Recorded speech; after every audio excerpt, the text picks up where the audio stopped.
The makers of Ovaltine present Captain Midnight.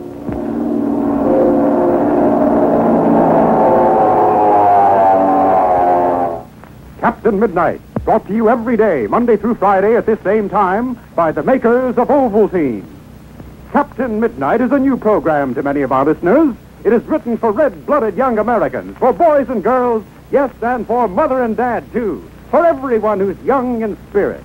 Captain Midnight will bring you plenty of excitement, mystery, suspense, thrills galore. It lets you live a story of real adventure, in the air and on the ground. You'll never want to miss a single broadcast of Captain Midnight, and you want all your friends to enjoy it, too. So be sure and tell them to listen in every day. This program is brought to you by the makers of Ovaltine, the famous food drink that is a favorite with millions of Americans, young and old. Ovaltine is a favorite food drink for two reasons. First, because it's so downright good. You'll love its rich, satisfying flavor, so different from any other drink you ever tasted. And you'll never grow tired of it. Second, because Ovaltine is so good for you. It brings you loads and loads of valuable vitamins, minerals, and other vital food elements that help build strong, healthy bodies. Give you the pep and energy you need to be wide awake and husky. So tell Mother you'd like to start drinking Ovaltine every single day and to start listening to this swell new program. And now to Captain Midnight. We are about to embark upon a series of strange and exciting, dangerous adventures. Adventures that will lead us to all parts of the world. But now, in order that you may understand the amazing events which are about to take place, we take you across the Atlantic Ocean to wartime France. The First World War had reached a moment of crisis. The Allied armies were in danger of terrible destruction. And then, at the moment of greatest peril, the courage of one man helped save them from surrender and lead them to final victory. We take you now to a small bomb-proof dugout somewhere in France, where the flickering light of a candle plays across the strained face of a lone officer, a general of the Allied army. He's studying a military map. Outside, the night is black and cold. Suddenly, we hear, but listen. Come in. Major Steele? Sir, everything is prepared. You have found the man? I have. What's his name? No. It's better that I don't know. I agree with you, sir. There are only two people in the world who know the mission to which he has been assigned. You and our leader at Washington? Yes, sir. Major, do you think he has a chance? I am afraid the odds against him are about 100 to 1. If he fails, it will be terrible for us all. It will... But enough of that. Bring him in. Yes, sir. Wait. I don't want to see his face. Blow out the candle. Yes, sir. Now, bring him in. Yes, sir. Will you come in, Captain? The man is before you, sir. You have your instructions? Yes, sir. Then I want to talk to you. To be sure that you understand the risks you are taking. I do. If you fail tonight, it will be the end for all of us. If you are successful, our country will be saved from defeat. Do you understand? I do. Also, if you succeed tonight, you will have started a long and dangerous task, which, if you live, may require your lifetime to complete. Is that clear?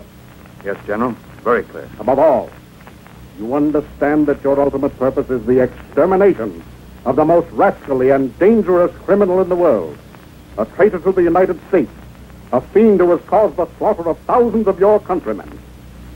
I am speaking of the one known as Ivan Shah. I understand. You are ready to go? My plane stands outside the door. Good. Henceforth, until you have accomplished your final task, you will not be known by your true name.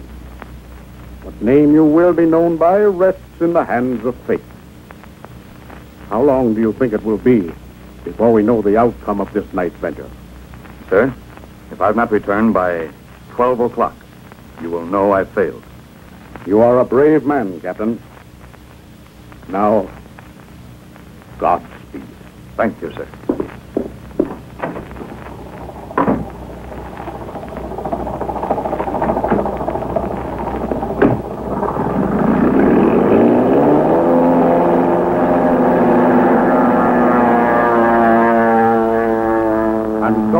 Into the night roars a plane piloted by a lone man upon whose shoulders rests the fate of his country. Hours later, he has not returned. The general of the Allied armies is waiting in his dugout with despairing hope. What time is it, Major? 15 seconds to 12 o'clock. Well, Major, I guess we're sunk. Mean as disaster for us all. It was too much to ask of a mere man. I should have known that... Listen. Do you hear anything? I do. It's a plane. Listen to that. We're saved. Yes, and it's just 12 o'clock. Yes, and to me, he shall always be Captain Midnight.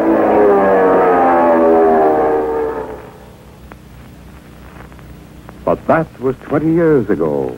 Slowly as time rolled by, strange stories were whispered about a shadowy plane, a mysterious pilot, who, whenever trouble started in any part of the world, was certain to come diving furiously from the night sky. But the years have passed. We're no longer in France, but in the United States, in the gently rolling hill country of Virginia. Out among the hills of Virginia, there stands a solitary, lonely house. It's situated well back from the road. Trees and shrubbery form an effective screen. The house of gray stone gives the impression of having been recently remodeled. The house and grounds appear to be deserted. But suddenly, a car is heard approaching along the road.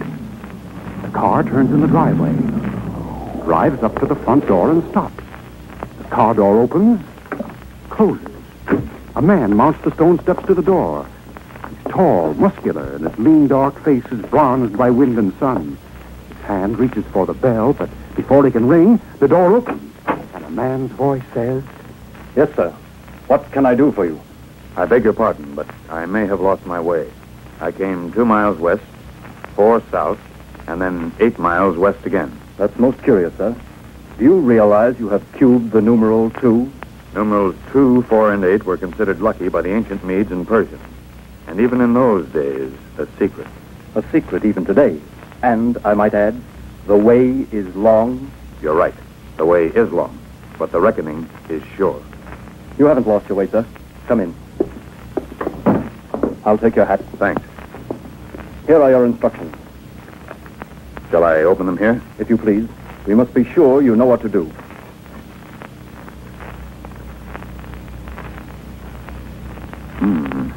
Are your instructions perfectly clear? Absolutely. You will follow me. Now then. Very interesting. Wall in front of us. Part of it seems to be moving. You will follow me through the opening. Very clever. I would never have dreamed there was an entrance through that wall. We hope no one else will either. Now then, I'll close the door. You will follow me down the stairs in front of us. Indirect lighting, I see. Yes. All lighting is indirect within the house. Now then, from here, you go on alone. Well, I see nothing but concrete walls and a flagstone floor. I know. I'll step on a certain flagstone near the wall. Well, more surprises. A section of the floor is rising. Now I see a circular staircase. Yes. You will descend the staircase according to your orders. After your head is below the floor, I'll close the opening. Goodbye and good luck. Goodbye, and much obliged.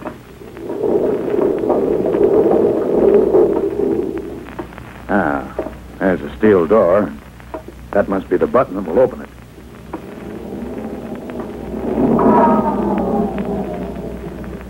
Well, I guess here's where I'm supposed to make myself comfortable. So I'll try out one of those easy chairs. See, the door is beginning to close again, and that hum indicates an air conditioning system. I wonder how long it will be. While Captain Midnight waits in that secret room of the lonely stone house in the Virginia hills, a car turns into the estate's driveway, comes to a stop at the front door. 3 men step out from the rear seat. The driver closes the door behind them. 3 men hurry up the steps, 1 man in the lead, the other 2 following closely behind. The house door opens, and the first man enters, the other 2 remaining outside. He is waiting for you below, sir. Very good. SS-11. I'll go down to him at once. Pardon, sir, but do you have your mask? Yes, in my pocket.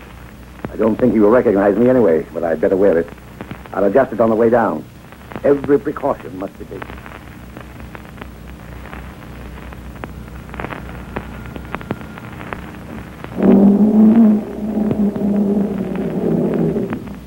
How do you do?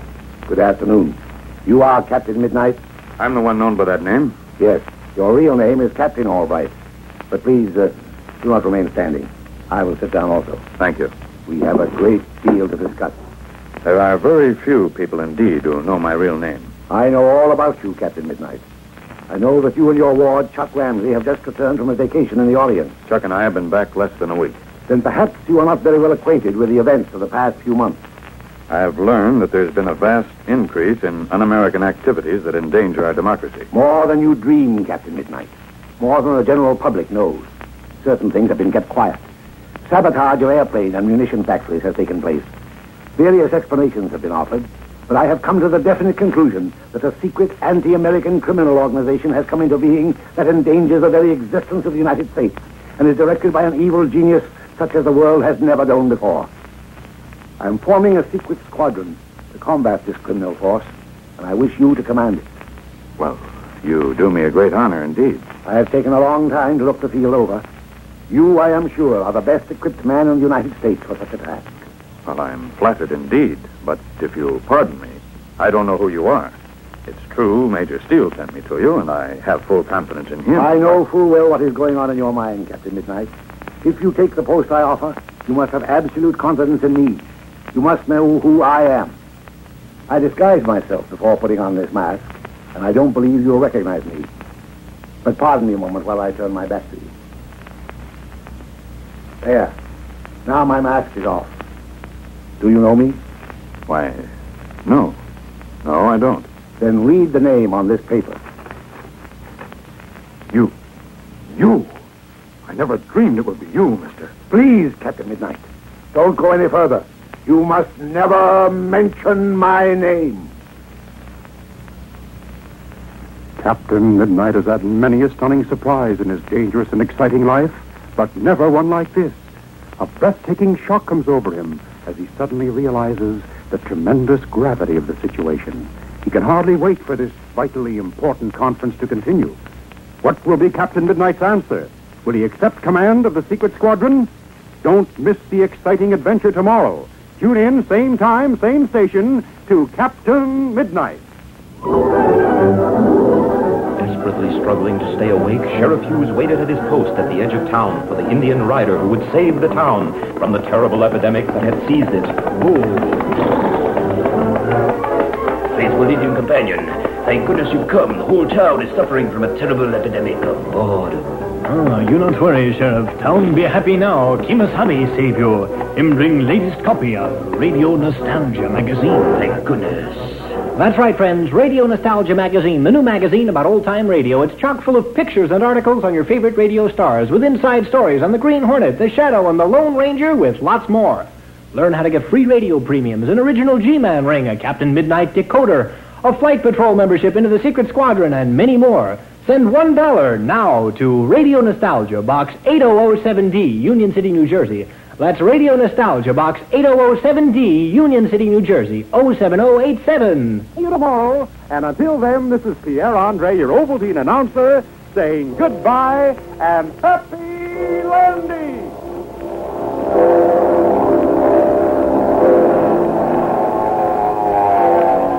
This is the Mutual Broadcasting System.